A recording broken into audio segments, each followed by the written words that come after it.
अस्सलाम वालेकुम and welcome to my channel. तो वो तमाम तर एप्लीकेंट जो नेदरलैंड में बैचलर करना चाहते हैं आफ्टर एफएससी या मास्टर करना चाहते हैं आफ्टर बैचलर, तो नेदरलैंड का कौन सा ऐसा स्कॉलरशिप है जो इंटरनेशनल स्टूडेंट्स को स्कॉलरशिप ऑफ़र करता है इंक्लूडिंग पाकिस्तानी। तो अगर आप नेदरलैंड में अंडर स्कॉलरशिप अप्लाई करना चाहते हैं तो उस स्कॉलरशिप का नेम है जी NL स्कॉलरशिप, जिसको हम हॉलैंड स्कॉलरशिप भी कहते हैं, जो कि तमाम इंटरनेशनल स्टूडेंट को ये स्कॉलरशिप ऑफ़र किया जाता है जो नॉन यूरोपियन कंट्री से बिलोंग करते हैं लाइक पाकिस्तानी। तो अगर आप इसके लिए अप्लाई करना चाहते हैं, इस स्कॉलरशिप की जो अमाउंट है, लाइक अगर आप इसमें इंटरेस्टेड हैं, अप्लाई करना चाहते हैं बैचलर के लिए या मास्टर के लिए, तो यहाँ पे आपको जो स्कॉलरशिप की अमाउंट दी जाती है वो है 5000 यूरो। अगर हम इसको टू पी केयर, लाइक अगर आप पाकिस्तानी स्टूडेंट हैं, पाकिस्तान से अप्लाई करना चाह रहे हैं, तो यहाँ पे अगर आप अप्लाई करेंगे ये स्कॉलरशिप लगने के बाद आपको कितना स्टेपमेंट मिलेगा, तो यहाँ पे इसको आप 2 PKR कन्वर्ट करके यहाँ पे देख सकते हैं, जो कि ऑलमोस्ट 16,19,886 रुपीज़ ये आपको दिए जाते हैं इस स्कॉलरशिप की मद में। तो अगर आप नेदरलैंड की किसी भी स्पेसिफिक यूनिवर्सिटी में, अब कौन कौन सी यूनिवर्सिटी इस स्कॉलरशिप के अंडर पार्टिसिपेट करती हैं, एलिजिबल हैं, तो वो लिस्ट मैं यहाँ पे आपको दिखा देता हूँ। अब आपने क्या करना है, ये वेबसाइट हमने ओपन की है, थोड़ा सा नीचे स्क्रॉल करेंगे तो यहाँ पे फर्स्ट ऑफ ऑल जो एलिजिबिलिटी क्राइटेरिया है उसमें तमाम इंटरनेशनल स्टूडेंट अप्लाई कर सकते हैं। आपके पास ऑलरेडी बैचलर की डिग्री या मास्टर की डिग्री नेदरलैंड से ना हो तो आप एलिजिबल हो, आप अप्लाई कर सकते हो। यहाँ पे कोई एज लिमिट नहीं है, ठीक है। लेकिन जो भी यूनिवर्सिटी आपने सेलेक्ट करनी है, जो भी कॉलेज आपने सेलेक्ट करना है, उसकी रिक्वायरमेंट्स आपने कम्प्लीटली फुलफ़िल करनी है जो उनकी रिक्वायरमेंट्स होंगी। अब यहाँ पे कुछ यूनिवर्सिटीज़ के नेम आपको यहाँ पे क्लियरली मिल जाते हैं। अगर आप रिसर्च बेस्ड डिग्री करना चाहते हो, वेदर वो बैचलर है या मास्टर है, तो इनमें से कोई भी यूनिवर्सिटी आप अपनी चॉइस के मुताबिक सिलेक्ट कर सकते हो। इनमें से किसी भी यूनिवर्सिटी में आप अप्लाई करना चाहो आप अप्लाई कर सकते हो। उसके अलावा अगर आप अप्लाइड साइंसेस के लिए अप्लाई करना चाहते हो तो यहाँ पे वो यूनिवर्सिटीज़ की भी लिस्ट आपको यहाँ पे क्लियरली मिल जाती है। आप इनमें से किसी भी यूनिवर्सिटी को सिलेक्ट करके शॉर्टलिस्ट करके आप अप्लाई कर सकते हो फॉर अप्लाइड साइंसेस। उसके अलावा अगर आप इसमें अप्लाई करना चाहते हैं, यहाँ पे जो इसकी डेडलाइन है वो वेरी करती है, हर यूनिवर्सिटी की वेरी करती है, लेकिन जो इसका 2027 का इनटेक था वो ओपन था 1 नवंबर 2025 को। तो यहाँ पे आप स्क्रीन पे जैसे देख सकते हैं। अब आपने क्या करना है, हर यूनिवर्सिटी को एक्सप्लोर करना है, हर यूनिवर्सिटी को एक्सप्लोर करना है। ये जो है ना स्कॉलरशिप की ओपनिंग डेट है, डेडलाइन यहाँ पे बिल्कुल भी क्लियरली मेंशन नहीं है। तो अब आपने क्या करना है, सिंपल कोई भी यूनिवर्सिटी शॉर्टलिस्ट करेंगे, कोई भी यूनिवर्सिटी में आपने अपना एडमिशन प्रोसेस जो है ना इनिशिएट करना है, फिर उसी सिलेक्टेड यूनिवर्सिटी में जो है ना आपने एप्लीकेशन सबमिट करनी है।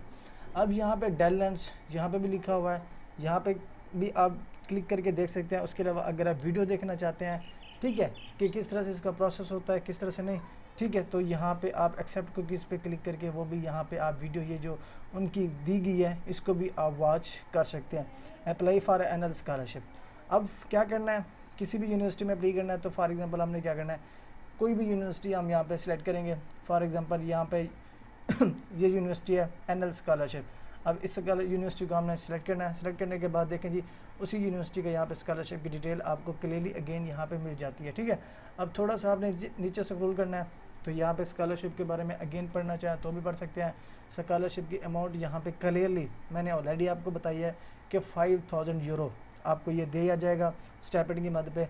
अब इस यूनिवर्सिटी का एलिजिबिलिटी क्राइटेरिया क्या है वो यहाँ पे आपको क्लियरली मिल जाता है, ठीक है। उसके बाद सिलेक्शन प्रोसीजर क्या होगा वो भी आपको यहाँ पे क्लियरली लिखा हुआ मिल जाता है। उसके बाद अप्लाई किस तरह से करनी है उस पर क्लिक करना है। तो यहाँ पे देखें जी अब क्या करना है, आप इस स्कॉलरशिप के लिए अप्लाई कर सकते हैं जैसे ही आप इस यूनिवर्सिटी से ऑफ़र लेटर सिक्योर करोगे, ठीक है।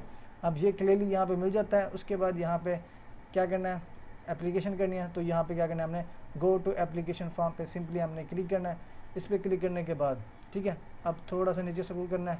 यहाँ पे देखिए जी dear student the application form will be published on 1 November 2026। तो अगर आप इस स्कॉलरशिप के लिए अप्लाई करेंगे तो इसका जो फॉर्म ओपन होगा स्कॉलरशिप का वो कब ओपन होगा, 1 नवंबर 2026।